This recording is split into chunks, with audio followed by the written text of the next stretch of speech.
el injerto, ok, correcto. Y entonces posterior a eso, tener una sesión de preguntas y respuestas y ver qué tema podríamos ahondar más, pues.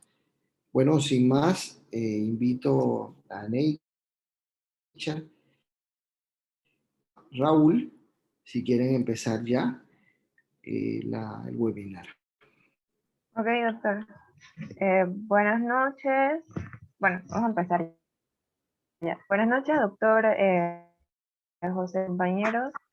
El día de hoy vamos a hablar sobre el tema piel, injertos y úlceras. Como moderador y asesor, el doctor José Espino, mi persona como panelista, la doctora Jennifer Urriola como expositora y el doctor Raúl Carrillo.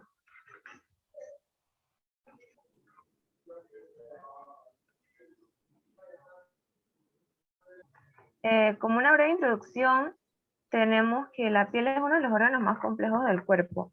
Su complejidad sale a la luz. Ah, su complejidad sale a la luz cuando hay una pérdida de su integridad, ya sea por trauma, quemadura, por úlceras en decúbito u otras enfermedades de la piel. El objetivo principal ante las lesiones de la piel apunta a una cobertura rápida mientras se genera una barrera funcional y estable que evolucionará hacia una cicatriz. La profundidad de la lesión determinará se utilizará. Así, para quemaduras superficiales e intermedias se podrá temporales, mientras que para las más profundas requiere sustitutos médicos definitivos. Las úlceras de decúbito pueden aparecer a cualquier edad, sin embargo afectan con mayor frecuencia a las personas mayores porque por múltiples puede ser muy fina.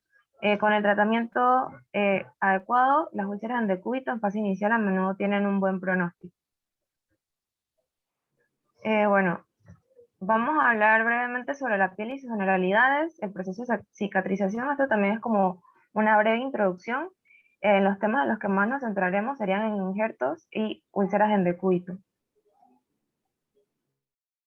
La piel es el órgano más grande del cuerpo. Lo cubre completamente, además de servir como protección contra el calor, la luz, las lesiones y infecciones. Regula la temperatura del cuerpo, almacena. Es un órgano sensorial e impide la pérdida de agua, impide el ingreso de bacterias y actúa como barrera entre el organismo y su entorno. Como ya sabemos, consta de tres capas que serían la epidermis, la dermis y la hipodermis. Entonces, en la epidermis, como recordamos, son 5 capas. De arriba hacia abajo sería el lúcido, granuloso, espinoso y el basal. Entonces, cada una de estas capas también cuenta de para no entrar en tantos detalles de células, ¿no? Entonces, tenemos el queratinocito, estamos hablando de la epidermis, queratinocito, que es sería la más abundante. También tenemos melanocitos, células basales y células escamosas, entre otras. En la dermis, como vemos aquí en la imagen, tenemos vasos sanguíneos, vasos linfáticos, glándulas y los fibroblastos que en esta parte, se me fue el cursor. Ajá, en esta parte se encargan de producir la hipodermis de grasa y también tiene colágeno, pero también funciona para almacenar energía y también de protección.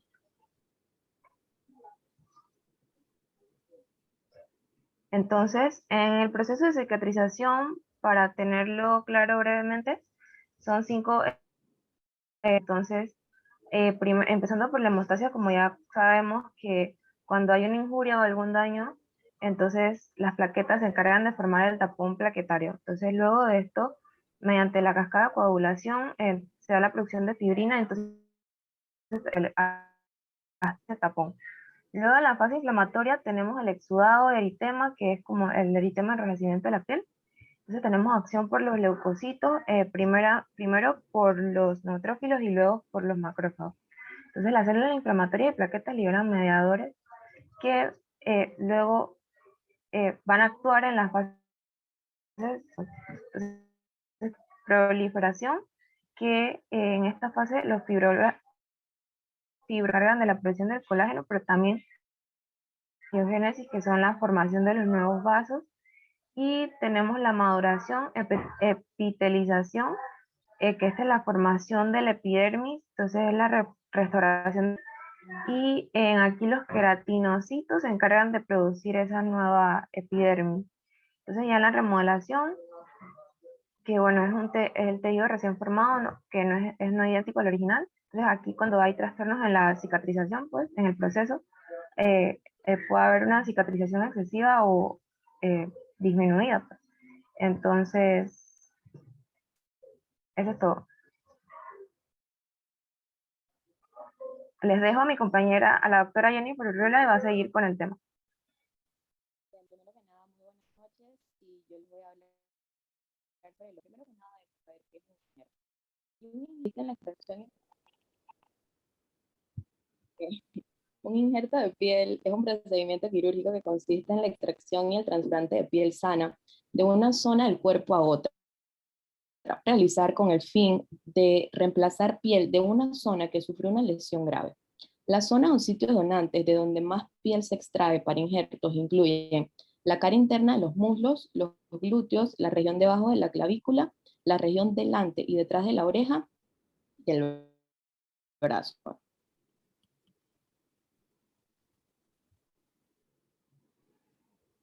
Ok. Ahora vamos a hablar sobre los tipos de injerto. Entonces, el uso como fuente para el injerto. Sin embargo, si no hay suficiente piel en el cuerpo para hacer el injerto, se puede procurar piel de fuentes externas. Entonces vamos a tener tres opciones que son las más comunes. La primera va a ser el aloinjerto, en donde la piel va a provenir de individuos de la propia especie, por ejemplo, o incluso de un ser vivo. El seno injerto, que es cuando la piel proviene de individuos de una especie animal. Los más utilizados son los de cerdo y se están estudiando y probando los de pescado, y la especie que se está probando es la de las tilapias. Y el tejido sintético, que estos tejidos pues son manufacturados en un laboratorio de industria y pueden ser epidérmicos, que son cultivos de los queratinocitos, dérmicos o dermoepidérmicos, que va a ser la piel artificial. Entonces solo se van a considerar permanentes el resto, que va a ser el halo injerto, el seno injerto o el tejido sintético, solo van a aportar una cobertura temporal por unas semanas. Siguiente, por favor. Entonces, ¿cuándo vamos a utilizar los injertos? Bueno, lo vamos a utilizar en zonas donde ha habido infección que causó gran cantidad de pérdida de piel, cuando sucede una quemadura, como dijo mi compañera en la introducción, por razones estéticas o cirugías reconstructivas donde ha habido daño de la piel o pérdida de esta, en cirugías para cáncer de piel, en cirugías que necesitan injertos de piel para sanar, en úlceras venosas, que pues mi compañero Raúl se los va a profundizar más adelante, también en úlceras diabéticas que no sanan o en heridas muy grandes. Siguiente, por favor. Bien, ahora vamos a hablar sobre el procedimiento para el injerto. Primero vamos a proceder a limpiar la herida con un antiséptico y a colocar la anestesia, que esta puede ser local, regional o general.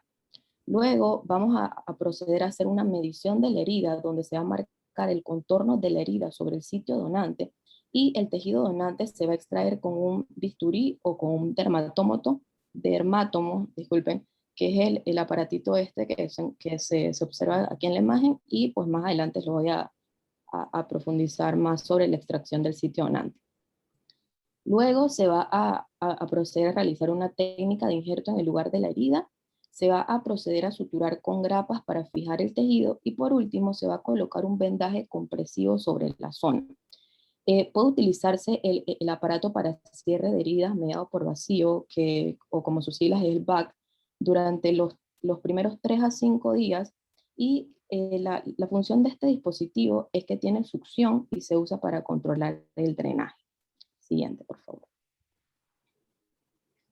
Bien, en cuanto a la técnica para obtención de tejido diferenciar dos técnicas. La primera técnica va a ser el injerto autólogo de piel parcial en malla, que esta se va a obtener con un dermátomo y ha de realizarse en el quirófano. Entonces, el beneficio principal de que se trate de una lámina con rejillas, como se observa pues aquí en la imagen de la izquierda, es que se puede ahorrar tejido de la zona dadora y puede expandirse varias veces su tamaño. Entonces, se va a basar en el principio de continuidad de los queratinocitos que acaban los espacios libres de la piel. Por otro lado, la falta de permite el drenaje líquido por los agujeros del injerto, lo que previene la formación de un hematoma o un seroma posteriormente. Entonces, para que el injerto funcione bien, va a ser esencial el contacto íntimo con el fondo, sobre todo en los primeros 3 a 5 días. Y para hacerlo más seguro, se va a utilizar el BAC. La técnica para obtención van a ser los microinjertos autólogos, que en esta opción de instrumentos complejos y puede realizarse.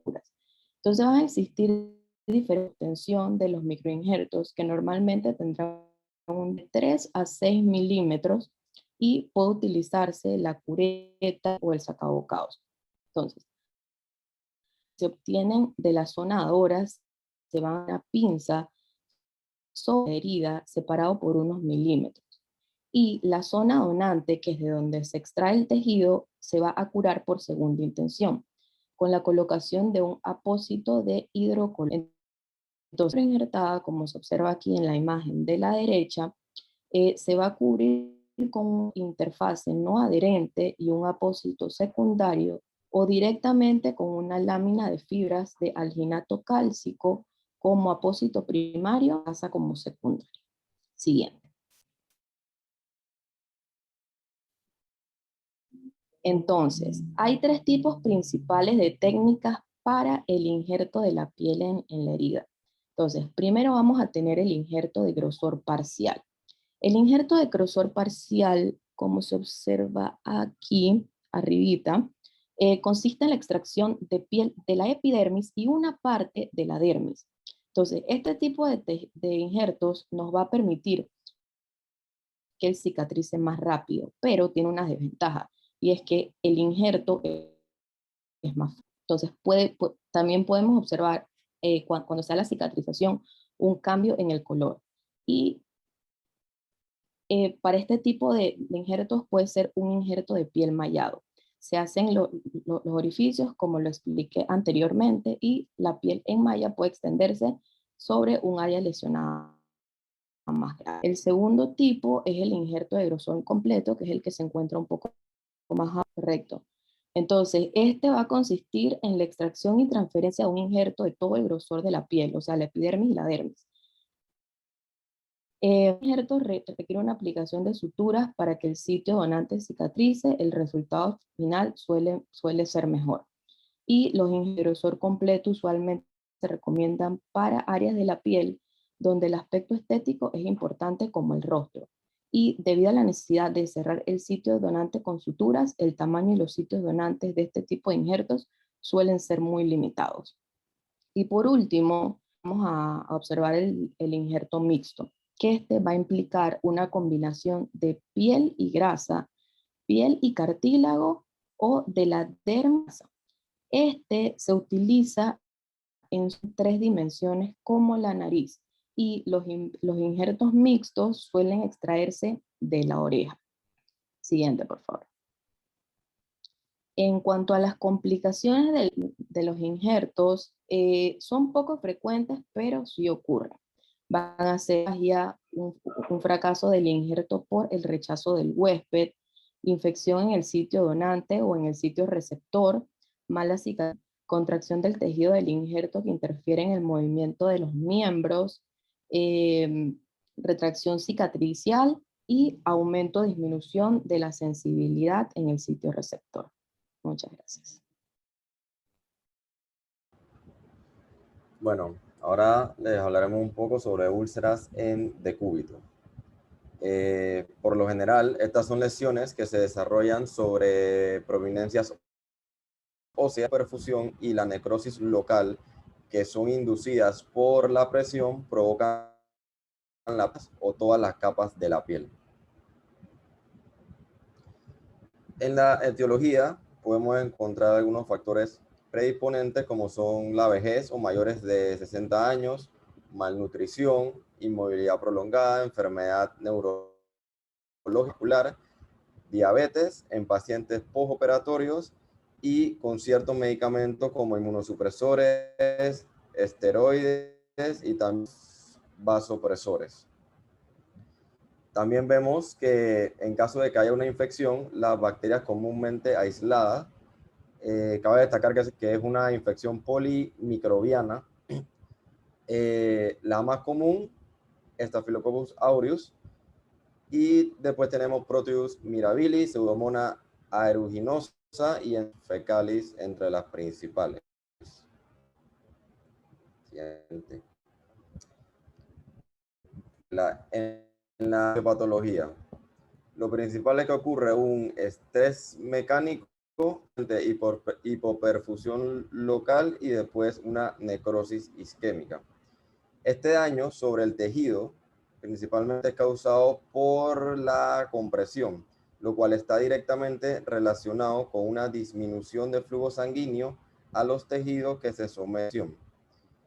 La presión del llenado capilar es de 32 milímetros de mercurio. O sea que cualquier presión de esto producirá consecuencias como la isquemia de la membrana vascular, dilatación de la zona, extravasación de los líquidos e infiltración celular. Si esta presión no disminuye, se produce una local en los tejidos subyacentes y trombosis venosa, que puede terminar generando muerte celular y finalmente la ulceración del tejido. La preclínica.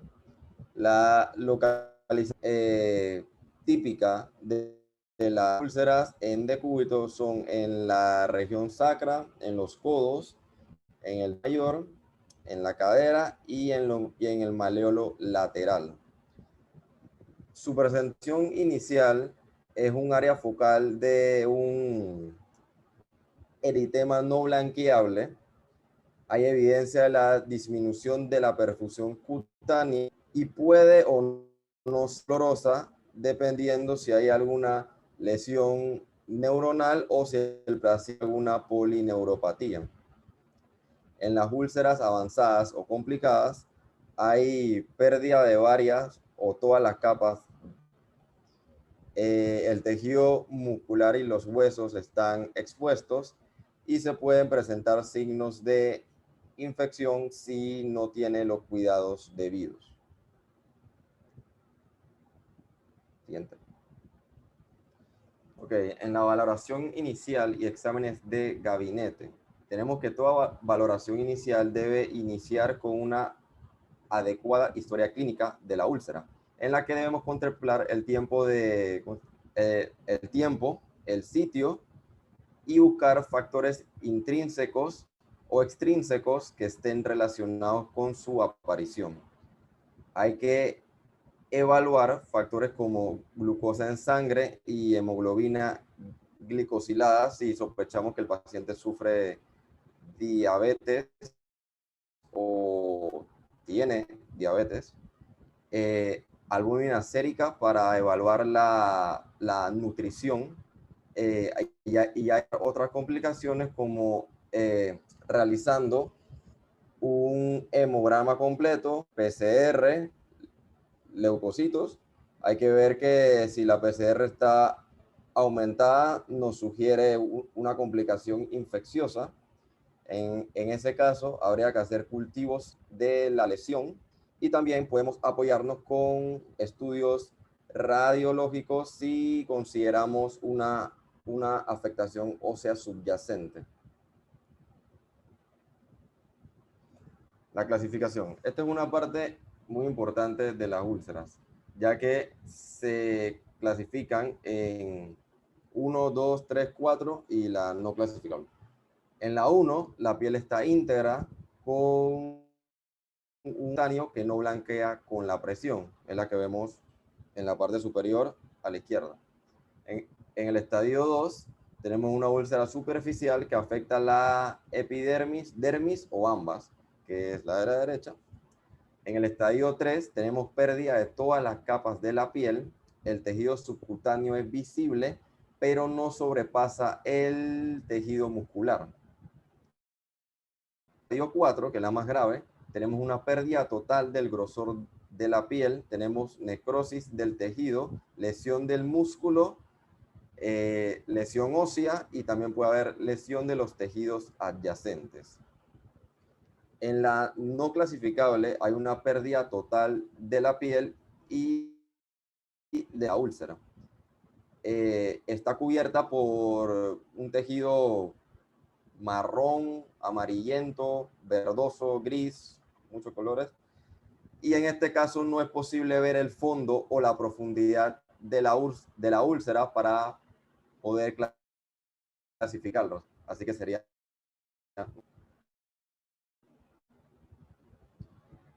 Aquí vemos otros ejemplos. Será estadio 2 y el estadio 4, donde si vemos bien, podemos ver que está el músculo expuesto. Tratamiento. Bueno, lo principal es brindar analgesia en caso de que el paciente dolor. Es importante recordar que no todos los pacientes con úlceras sufren dolor de la misma porque ya puede haber daño en los tejidos nerviosos. Hay que controlar las comorbilidades del paciente.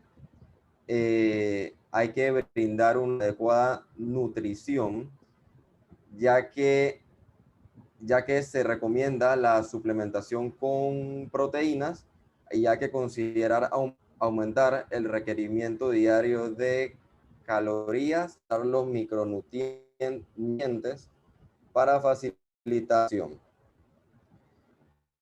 Per se da según el estadio de la úlcera.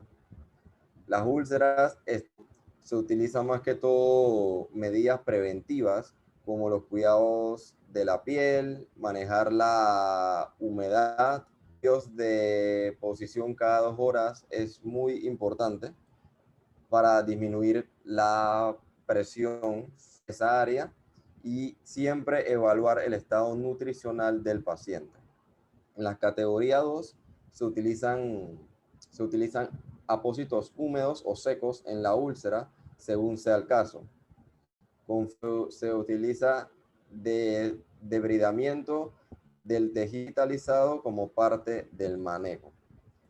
En las categorías 3 y 4 se deben descartar infecciones, además del debridamiento del tejido necrótico junto con la aplicación de los apósitos adecuados y las medidas posturales cada 2 horas.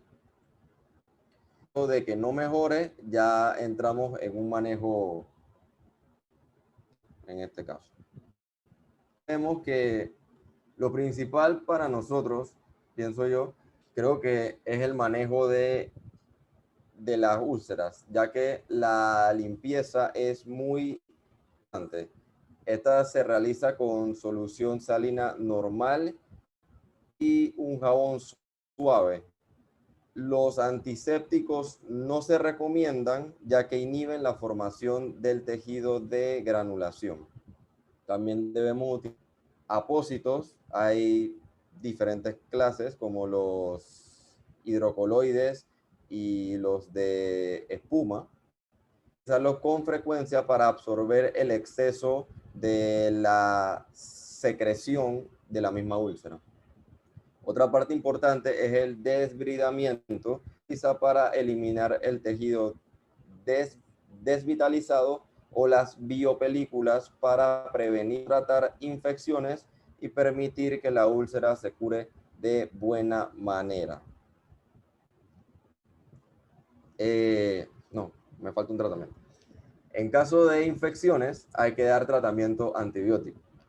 Este tratamiento es variado, se puede incluir penicilinas, cefalosporinas, aminoglucósido, quinolona, clindamicina y metronidazol son los más útiles para el tratamiento. Esto para realizarlo, tenemos que tener indicaciones clínicas, fiebre, malestar general, linfangitis, shock, y también siempre que haya una infección o consideremos que el paciente puede tener una infección, debemos tomar un cultivo para realizar un tratamiento antibiótico más específico y para el paciente.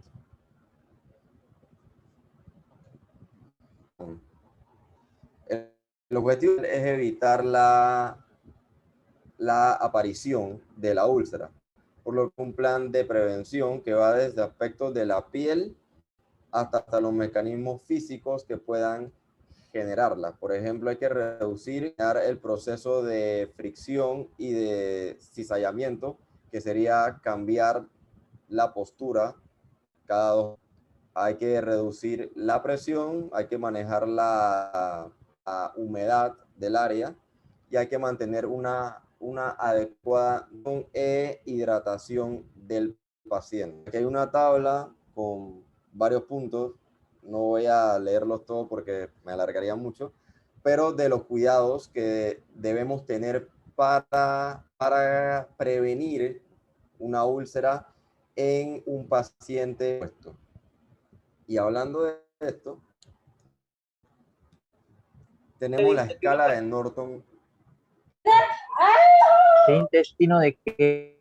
Es lo mismo, ¿no? Bueno, sí, escala de Norton modificada. La escala de Norton mide el riesgo que tiene de padecer úlceras por presión. Esta valora 5 apartados con una escala de 1 a 4. Se suman para obtener una puntuación total entre 5 y 20. Se consideran pacientes de riesgo que tienen una baja. Una 9 es un riesgo alto, de 10 a 12 es un riesgo medio, de 13 a 16 es un riesgo bajo y mayor a 16 va a tener riesgo de sufrir una úlcera. Algo importante es que el paciente camine o deambule y no se mantenga acostado todo el día. Hay que ver la y el estatal y físico del paciente son algunos test con los que podemos sacar esta puntuación a evitar una úlcera. Siguiente. Bueno, nuestra conclusión es que la piel es el órgano más extenso del cuerpo y consta de 3 diferentes capas que cumplen funciones específicas. Que un desbalance en el proceso de cicatrización da lugar a la traslación de la herida que pueden propiciar cicatricial sucesiva. Varios tipos de injertos de piel y el uso de cada uno de ellos va a depender del tipo de herida, su localización, extensión, patología subyacente y las necesidades y comorbilidades del paciente. Y que es importante prevenir las úlceras en decúbito mediante la vigilancia y control de las comorbilidades y si hay factores de tomar las medidas y de presentarse, iniciar un cuidado y un tratamiento oportuno.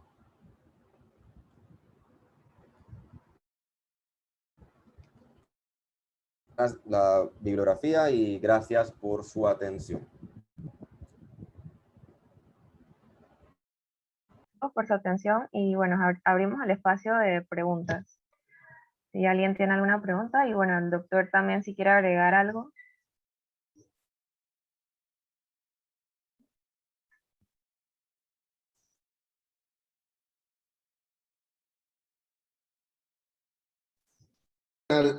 Tengo problemas con la internet, les pido disculpas, me entra, me sale, me entro, me salgo, pero bueno, vi bastante completa la charla. quisiera que Aneisha, si me permite, compartir un momentito la pantalla para presentar, para complementar lo que ustedes han hecho, pues. Me avisas cuando me la compartes. Sí, ya puedo compartir. Gracias. Ok. Ok, han hecho un bastante sucinto, preciso, de todos los temas, lo cual es bastante práctico y es lo que necesitamos para que eh, podamos tener conceptos claros al momento de acciones, el momento de que estemos trabajando en cuanto a urgencias, ¿no? Algunas cositas rápidamente. Por ejemplo, esto es importante. Déjame poner pantalla completa. Ahí están viendo, ¿verdad?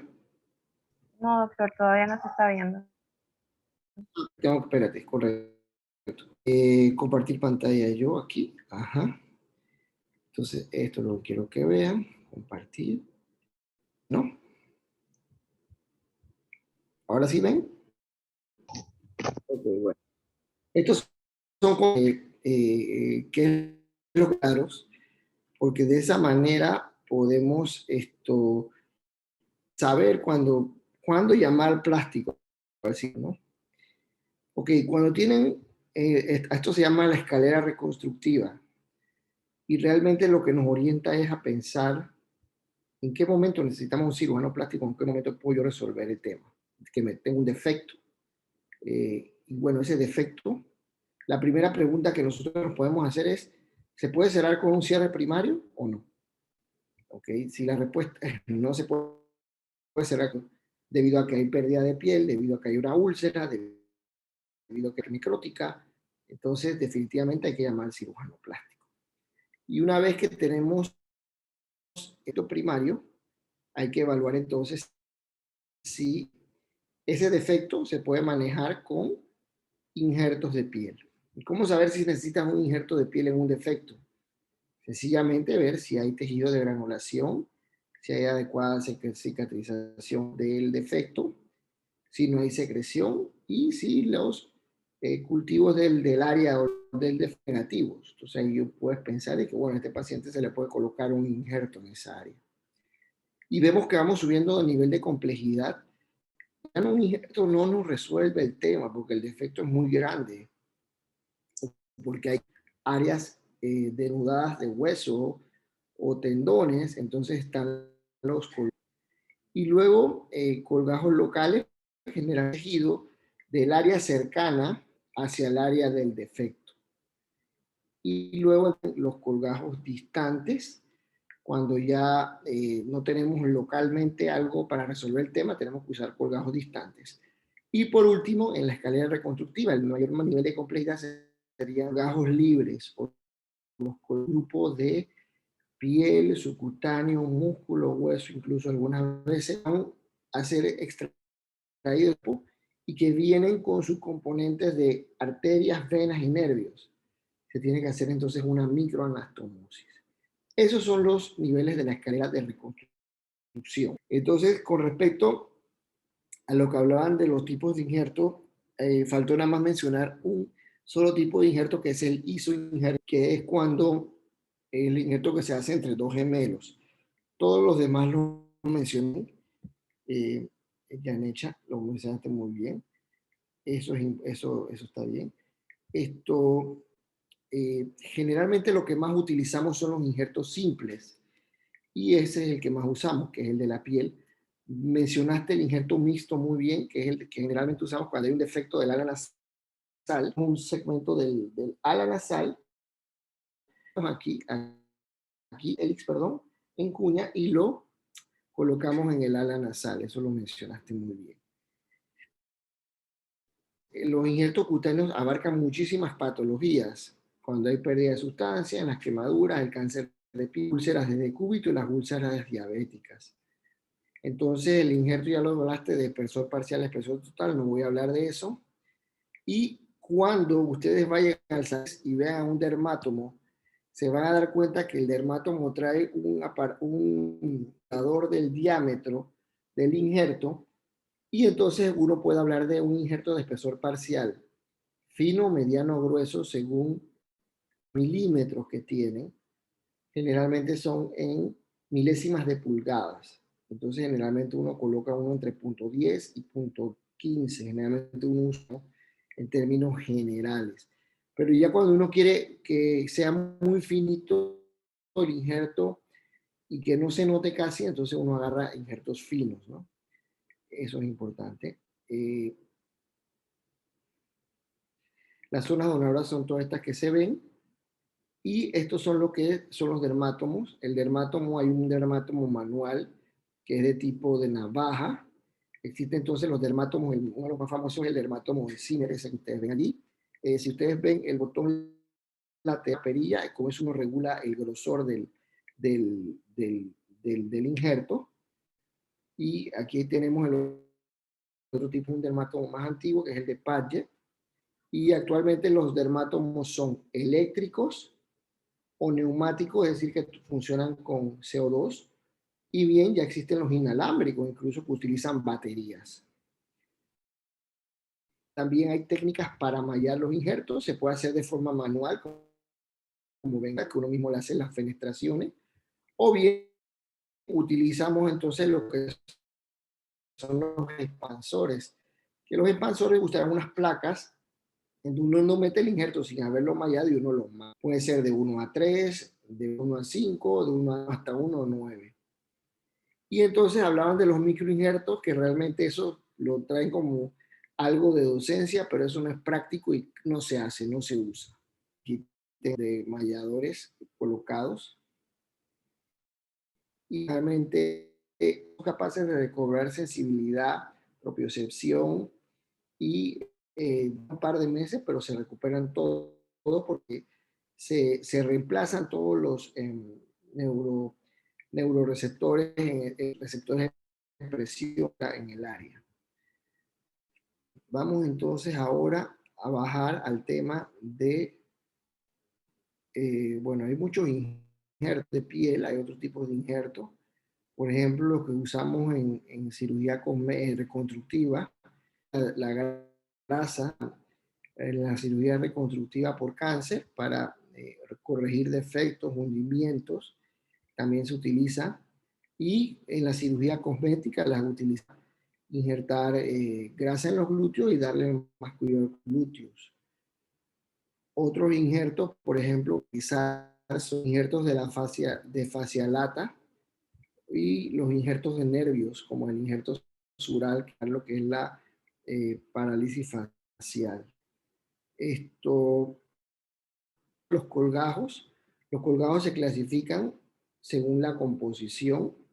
Es importante saber que puede ser un colgajo cutáneo, puede ser fascio cutáneo, puede ser músculo fascio cutáneo o óseo músculo cutáneo. ¿Y cómo se avanza? Dependerá, puede ser de avance, de rotación, de transposición, interpolado o libre. Esto, para que tengan una idea, esto sería como un colgajo, se avanza todo el colgajo en forma unitaria. Aquí tenemos menos, este sería un colgajo, este es una paciente que la mordió un perro, que tiene un defecto con exposición de la tibia, y entonces lo que se decidió hacer fue un colgajo fasciocutáneo para cubrir un defecto en el hueso. Aquí lo vemos, y aquí cómo se le sobre el defecto del hueso, y el área lateral que quedó expuesta sin injerto. Aquí está como inicialmente, ¿no?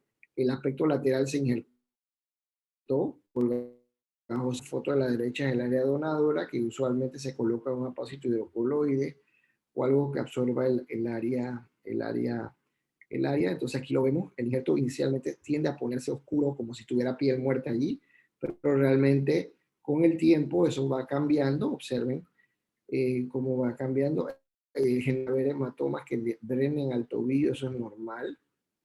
Y aquí puedes ver ya cómo el injerto prácticamente ya está integrado y no se nota. La donadora queda más o menos así y la paciente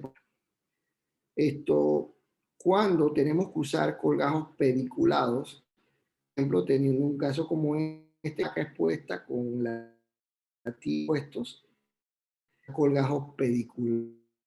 Uno de los colgajos de mucho mayor uso es el colgajo sural reverso. Aquí se levanta, que es una paleta, la arteria y nervio sural, y se rota la anterior por medio de un túnel, cubrir la placa en este caso, y la región de pone injerto y la región posterior si da para cierre directo. Y podemos hablar entonces de los colgajos locales. Estos se los dan, existen distintos tipos de colgajitos locales que se pueden hacer. Por ejemplo, este es un colgajo de efecto, lo sacas y lo que haces es que creas el efecto donde está la V, luego entonces avanzas y sigue el efecto. Entonces, el cierre con avance de colgajo BI. Hay otros tipos de colgajo, está en doble H, generalmente se utiliza en la frente cuando hay cáncer, que quita la lesión, y H del, en el área de la frente más o menos, ese es el que se usa en cáncer de piel.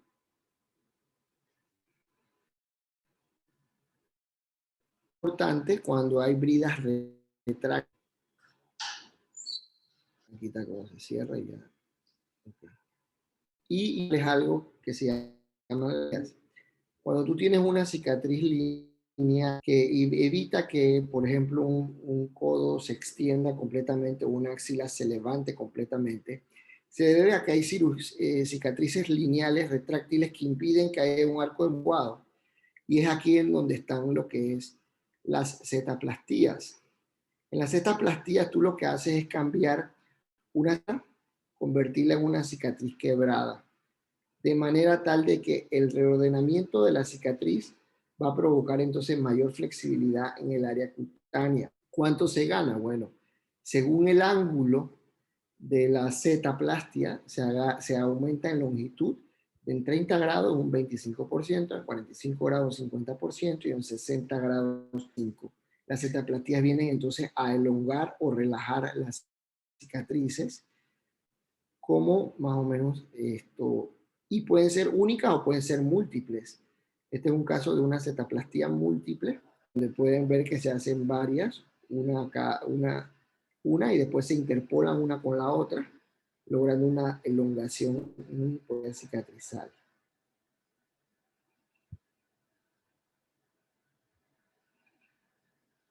Estos son colgáneos,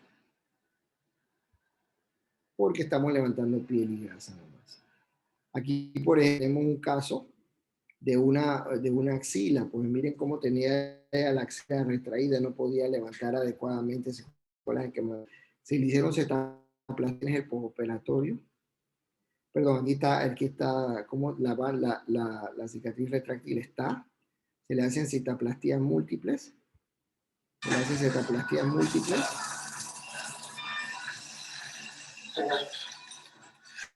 para interpolarlas en sí, más o menos, como ya estamos, esto parece un desastre, ¿no? ¿Y qué hacemos? Bueno, aquí movemos la piel, ¿qué va a ocurrir? Va a ocurrir la cicatrización, sí, pero eso va a quedar duro, va a quedar papel de cartón. Entonces, ¿qué ocurre? Eso nos ayuda, eso que ustedes ven en blanco centro, es una matriz dérmica. ¿Qué más dermis? Entonces esa matriz dérmica uno la deja por fuera, por dentro de la setaplastia y luego cierra, ¿no? Eso es lo que realmente nosotros hacemos. Entonces aquí vemos antes como ella su límite, ahí está, ¿verdad? Lo hacemos de nuevo. Ok. Ahora vamos a ver esto. ¿Ven la diferencia? Qué bella matriz dérmica, ¿no? Suave, ya no se hace la tienda y ya tiene prácticamente un movimiento normal. Entonces, eso es lo que es una setoplastía. Y esta paciente es muy curiosa porque esta paciente no nada más pidió mejorar la axila, sino que ella siempre había soñado con tener implantes de mama. En su visión de autoimagen, te van a decir, pero oye, ¿ella qué va a querer unos implantes de mama teniendo un tórax así? Hablando con la psicóloga dijo, póngale su implante de mama, doctor, porque eso le va a ayudar con su autoestima.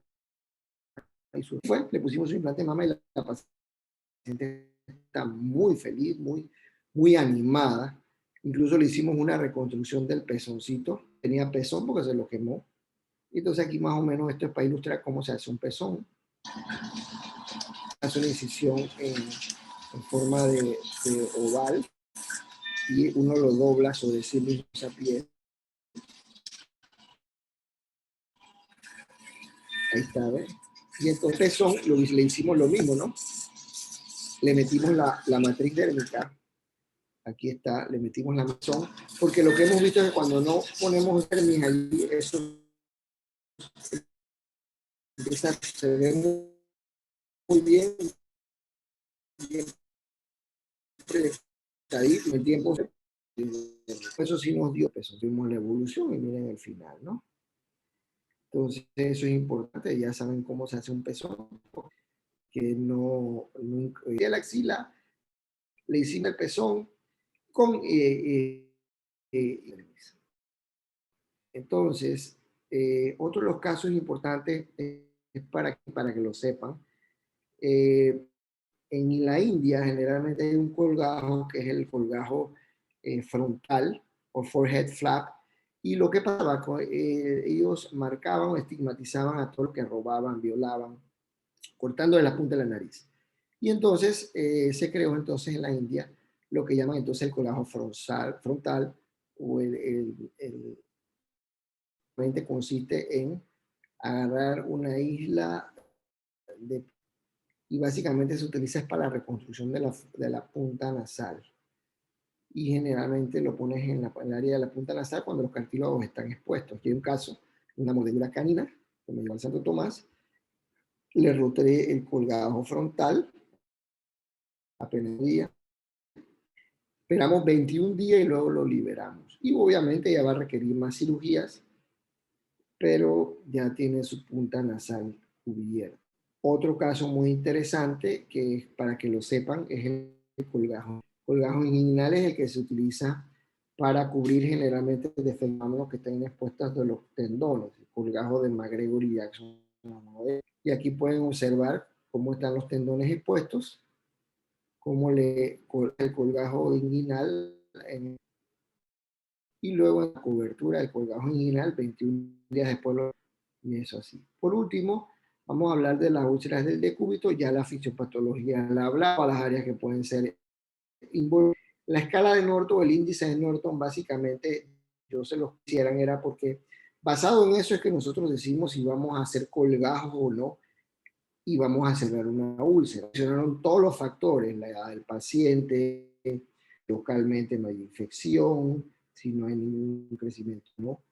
Esto, si la hemoglobina nutricional del paciente es bueno, estado mental es bueno, y según la puntuación que obtenemos en la escala de Norton, sabemos si reconstruimos o no. Generando la puntuación nos da mayor de 14, entonces es que nosotros definimos una puntuación mayor de 14, vamos a reconstruir. Pero generalmente 13 y 14, menos de 13 es muy difícil que reconstruir. O sea que antes de pedir una consulta, ustedes mismos pueden evaluar el índice de Norton y decir, ¿saben qué, doctor? No, ni pierda el tiempo mandando consulta porque no lo van a reconstruir. Antes de saber que ya lo mencionaste, lo mencionó Garrido, que era que hay que saber cuando una úlcera puede dar una sepsis o no.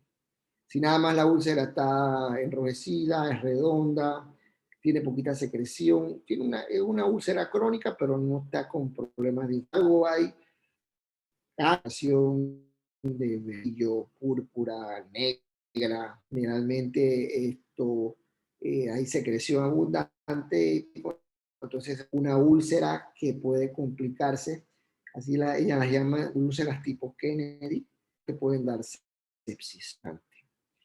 Entonces, ya mencionamos todo esto, los estadios, esto ya está mencionado. Básicamente, esto que ustedes ven aquí es la técnica que se usa para excimer de decúbito. Se utiliza azul de metal en una gasa y se mete dentro del defecto, dentro de la úlcera, la gasa, la venda, perdón, y se deja allí un buen rato. Y entonces, después de un rato, la venda llena de azul de metileno, impregnado completo donde está la úlcera. Y uno va a resecar o desbridar donde está impregnada la úlcera del azul. Y ahí es donde tú sabes que tienes tejido ulcerado. Y generalmente cuando llegas al hueso, aquí lo ven por la secuencia, generalmente tienes que agarrar un escoplo y quitar el segmento del hueso. O sea, que quitas el hueso, el segmento de la úlcera. Y ya sobre eso, entonces que nosotros colgajos. Por ejemplo, en este caso, generalmente se hizo un colgajo fasciocutáneo del glúteo de rotación local por un defecto en una úlcera sacra. Entonces, más o menos, para que tengas una idea, otra forma, esta es una úlcera de cúbito, esta es una úlcera sacra, se hizo un colgajo que se llama colgajo de Dufour-Mentel, que básicamente lo que se hace es una resección de la úlcera y luego entonces cubres el defecto moviendo colgajos de esta manera. Y es cierto, este es un colgajo muy famoso, se llama colgajo de Dufour-Mentel. Cuando tenemos defectos, también puedes hacer colgajos que no los despegas del músculo, deslizas sobre la fascia, y este, por ejemplo, es un colgajo músculo cutáneo del glúteo mayor. ¿Por qué? Porque estás llevando piel y estás llevando porción del músculo glúteo y lo puedes mover y movilizar y cerrar los defectos. Puede ser de un lado o puede, entonces se habla de un colgajo bilateral. Hay otro colgajo que lo traigo porque es importante que lo conozcan.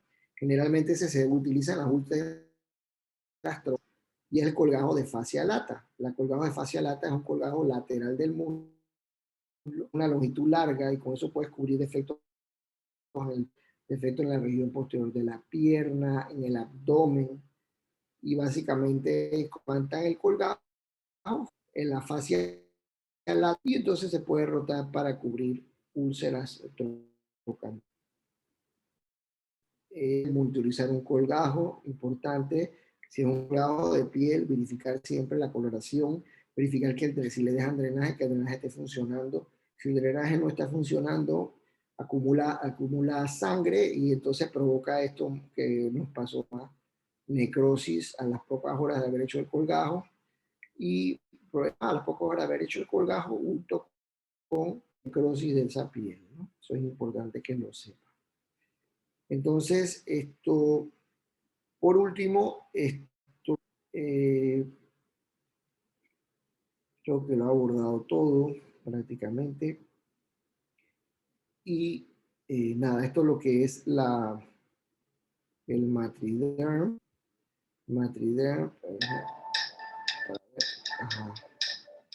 Uno debrida el área técnica, recorta el exceso y sobre eso pones injerto. ¿Por qué hay que poner matriz dérmica en el dorso de la mano?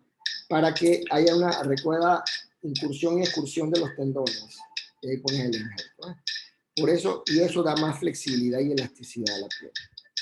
Puedes firmar con grapita o lo que tú quieras.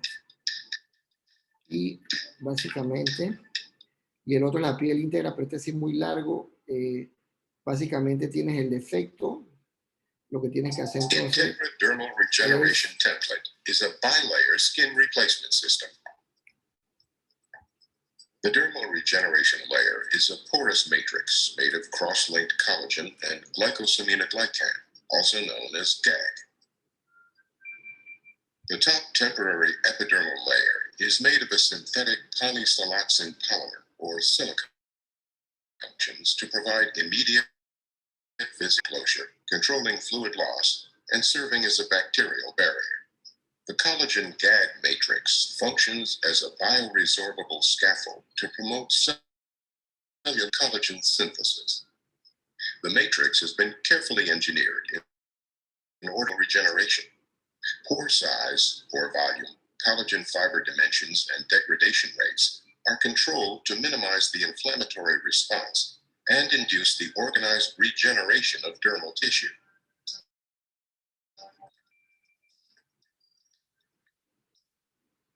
Integra Dermal Regeneration Template applied to an excised wound bed in which all non-viable tissue has been removed. Integra Dermal Regeneration Template is typically secured in place by staples and an elastic dressing. Once in place, the process of dermal regeneration begins. Dermal regeneration is achieved by of macrophages, lymphocytes, fibroblasts, and capillaries into the matrix. Fibroblasts travel along the matrix fibers and synthesize endogenous collagen. As the endogenous collagen matrix is deposited, the collagen gag matrix is simultaneously degraded. The result is the formation of normal dermal tissue, known as neodermis. Upon adequate vascularization of the neodermis at around 21 days, the silicone layer is removed, and a thin epidermal autograft, approximately thousandths of an inch, is placed over the neodermis. Engraftment and epithelialization of the epidermis.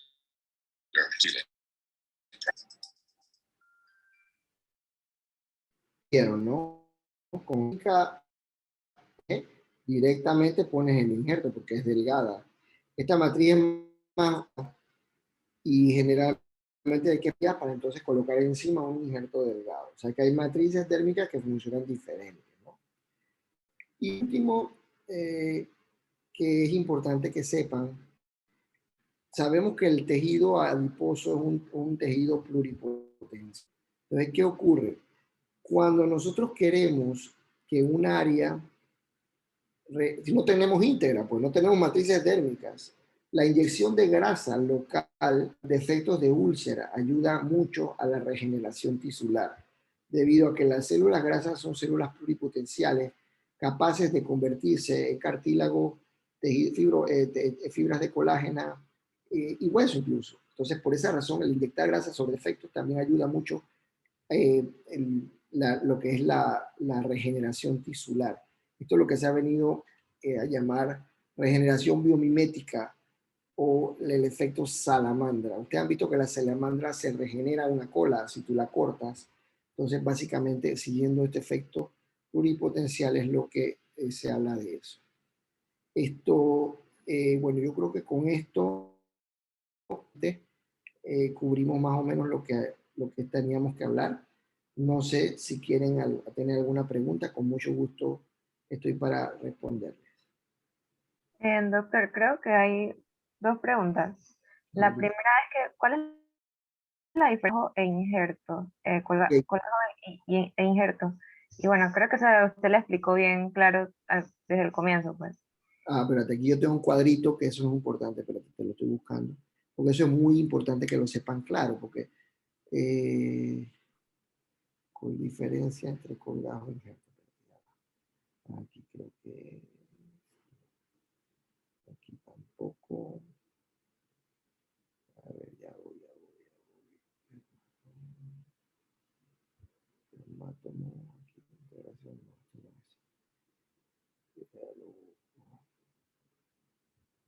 ya lo busco.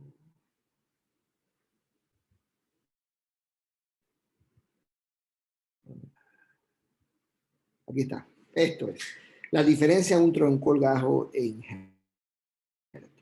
La nutrición primero, el colgajo generalmente va a través de un pedículo.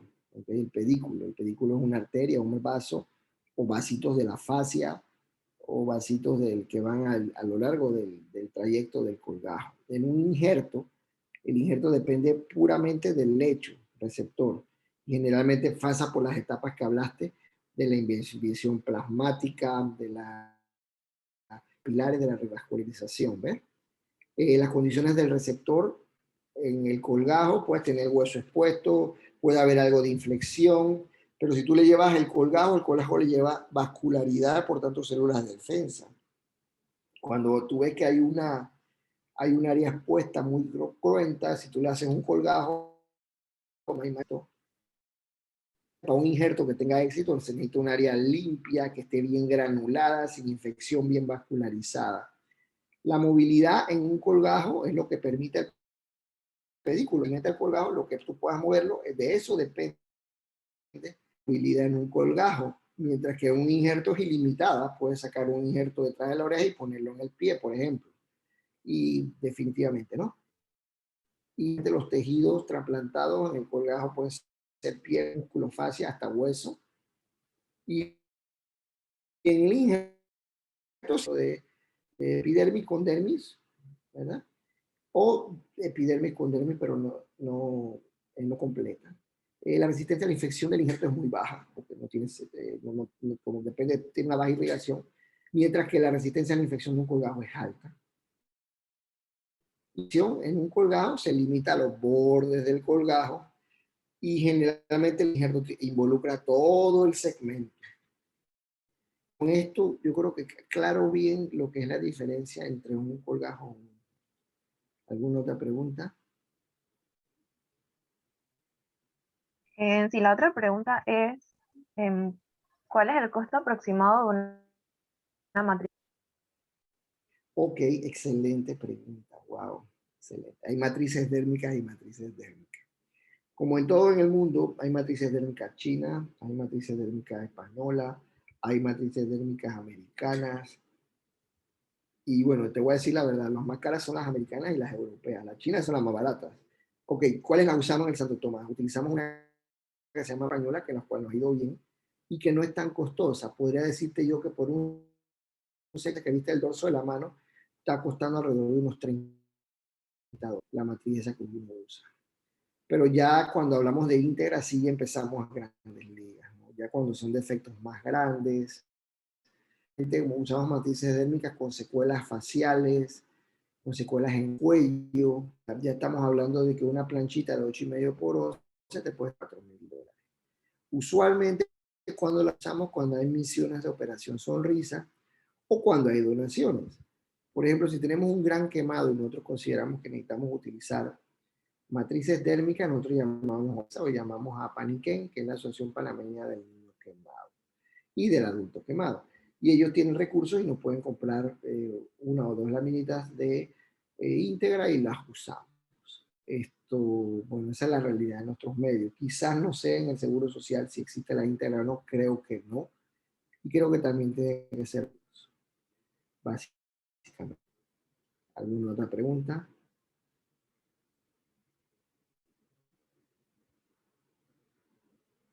No sé si alguien tiene alguna otra.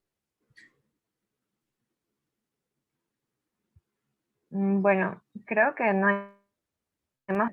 Bueno, de parte del grupo y también del salón, queremos agradecerle su tiempo, primero por estar aquí explicándonos todo y también por el asesoramiento que nos brindó. Así que muchísimas gracias. Para servirle, muchachos. Y estoy a la orden en el Santo Tomás, en la unidad de quemados, cualquier consulta. Y bueno, por las redes sociales también pueden escribir. Muy amables. Que tengan buenas. Gracias, doctor. Buenas noches, doctor. Hasta luego.